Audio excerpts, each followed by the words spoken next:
Good morning my dear students. मैं आपके सामने डीके सेन सर मौजूद आईआईटी जेईई मेंस और एडवांस के कुछ नए सवालों के साथ और कुछ नए ट्रिक्स के साथ। और आज का जो अपना ट्रिक है उसका नाम है जीरो बनाएगा हीरो। देखिए जीरो बनाएगा हीरो, ये तो बात बहुत ही अजीब सी लग रही होगी, पर आज देखिए इस कंसेप्ट पे कुछ सवाल बना रहा हूँ, आपको बहुत ही मजा आए। लजीज कंसेप्ट है, भयानक। अब जो है देख कर इस पर फिदा हो जाओ। देखिए कैसे, जब कभी भी अपने पास डिटर्मिनेंट का वैल्यू पहले से जीरो गिवन होगा, जब कभी भी जिंदगी में आपके डिटर्मिनेंट का वैल्यू पहले से जीरो गिवन होगा, तो हमारा कर्तव्य होगा पहला कि हम कंडीशन को चेक करेंगे पुलिस बन करके। इसीलिए मैंने बोला कि हीरो बनेंगे जीरो से, कि हम पुलिस बन करके चेक करेंगे कि क्या क्या कंडीशन हो सकता है जिसकी वजह से जो है अपना डिटर्मिनेंट का वैल्यू जीरो आया। बस वो कंडीशन आप पता लगा लेंगे तो आईआईटी जेईई का सरताज जो है आप यूं ही बन जाएंगे। समझे माय डियर स्टूडेंट्स? देखिए इस सवाल पे आप गौर करेंगे तो आपको पता चलेगा ए जो है पी के बराबर नहीं है, बी जो है क्यू के बराबर नहीं है, सी जो है आर के बराबर नहीं है, बट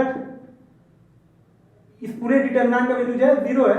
और यहाँ पे ये भी बताया गया एंड, तो बोला गया इस फाइंड करने के लिए इस वैल्यू बड़ा सा कारण हम सोचते हैं। सोचिए, ध्यान देंगे,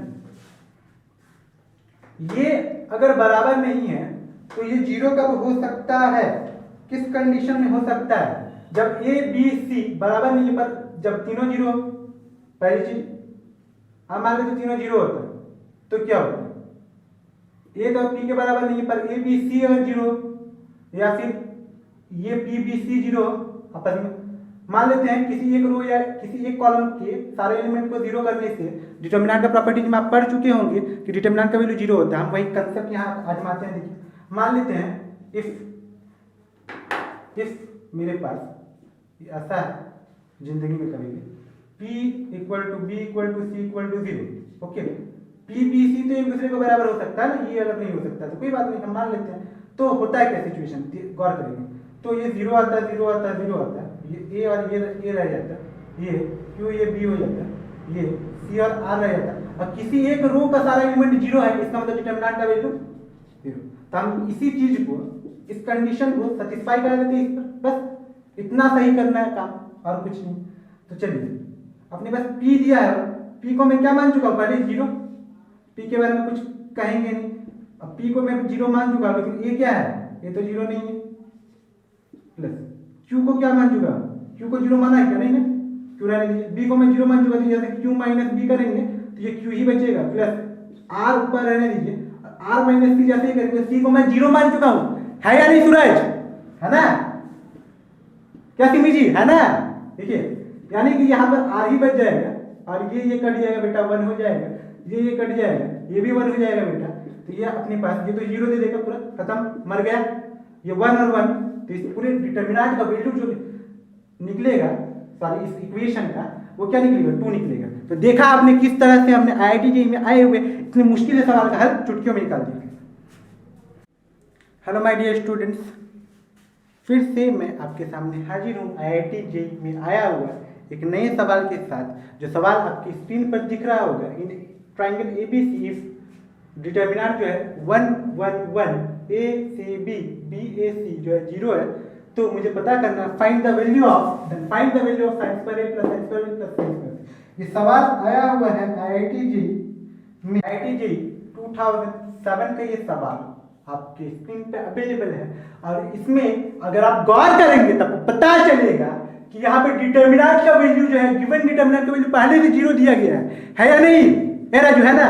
देखो आगे तो हम क्या कंडीशन लगा सकते हैं इस पर, एक ट्राइंगल है, एक ट्राइंगल में हम क्या कंडीशन लगा सकते हैं कि उसका डिटर्मिनेंट जो है जीरो है। एबीसी एक ट्राइंगल है, तो अगर मैं ट्राइंगल को सपोज दैट इक्विलैटरल मान लूं मेरे ट्रिक के अकॉर्डिंगली, सोचो तो क्या मैं ए बी सी जो होगा वो तीनों आइडेंटिकल होगा, यानी कि ए जो है अगर ट्राइंगल जो है मेरे पास इन इक्विलैटरल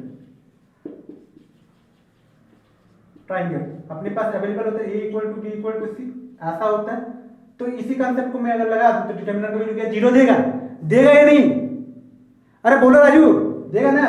देखो तो इसका मतलब मैं 1 1 1 इसको मैं कर सकता हूं ए, इसको भी कर सकता हूं ए।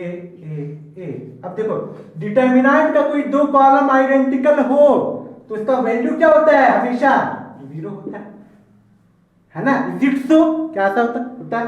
तो अगर ये इक्विलैटरल ट्रायंगल की कंडीशन को सेटिस्फाई कर रहा है तो इसमें ईच एंगल क्या होगा, ईच एंगल, तो इसका ईच एंगल जो होगा वो 60 डिग्री के इक्वल होगा। ओके, तो 60 डिग्री के इक्वल होगा तो साइन जो ए एंगल है यहाँ पे साइन स्क्वायर ए की जगह पर मैं 60 डिग्री लिख सकता हूँ, यानी कि मेरे पास जो सवाल है वो कुछ इस तरह से sine square 60 degree plus sine square 60 degree plus sine square 60 degree होगा, क्योंकि ए बी सी सारा एंगल क्या होगा 60 डिग्री। तो ये अपना साइन 60 का वैल्यू क्या होता है, बोलो बराबर क्या होता है, साइन 60 का वैल्यू होता है सर √3/2, यानी कि ये हो जाएगा √3/2 का होल स्क्वायर, यानी कि 3/4 प्लस ये भी 3/4 प्लस ये भी 3/4, तो टोटल क्या हो जाएगा 9/4, और यही हमारा आंसर हो जाएगा जस्ट। तो देखा आपने किस तरह से हमने इस मुश्किल से दिखने वाले सवाल को, जो जिसे सॉल्व करने की हमारी औकात तक नहीं थी, उसे भी हमने चुटकियों में हल कर दिया। हेलो माय डियर स्टूडेंट्स, मैं फिर से आपके सामने हाजिर हूँ IIT JEE मेन 2013 में आए हुए एक लेटेस्ट न्यू क्वेश्चन के साथ में, जिसमें दिया गया है, क्वेश्चन क्या है पढ़ लेता हूँ। If ABC are sides of scaling triangle, then find the value of determinant of this equal to क्या होगा, नॉन नेगेटिव होगा, नेगेटिव होगा, पॉजिटिव होगा, या NOT यानी कि नॉन ऑफ दीज होगा। देखिएगा ध्यान देंगे, ये जो है डिटर्मिनेंट जो है ABC BCA CAB, ये हमारे पास सर्कुलेंट डिटर्मिनेंट है, और सर्कुलेंट डिटर्मिनेंट के लिए हमारे पास एक फार्मूला इजीली अवेलेबल रहता है, जिसको हम लोग बोलते हैं, इसका जो वैल्यू होता है वो होता है minus of A cube plus B cube plus C cube minus 3ABC। Okay, इसका जो डिटर्मिनेंट होगा उसके लिए पहले से वैल्यू हमारे पास मौजूद रहता है, तो ये जो वैल्यू होगा ये पॉजिटिव दे रहा है या नेगेटिव दे रहा है, आप ऐसे ही जान सकते हैं। इस डिटर्मिनेंट का वैल्यू नेगेटिव है दे देगी, और ABC जो है स्केलेन ट्रायंगल का साइड, यानी कि कोई एक दूसरे के बराबर होगा नहीं, तो ये बेसिकली हमको नेगेटिव देखा जाएगा। बस इसके पीछे और कोई कंसेप्ट नहीं, बस इतना सही था, और ये हमारा सवाल जो है बहुत ही हलवा तरीके से सवाल जो है JEE मेन का बन गया। तो देखा आपने किस तरह से बहुत ही मुश्किल सवाल को एक ही लाइन में मैंने सॉल्व कर दिया।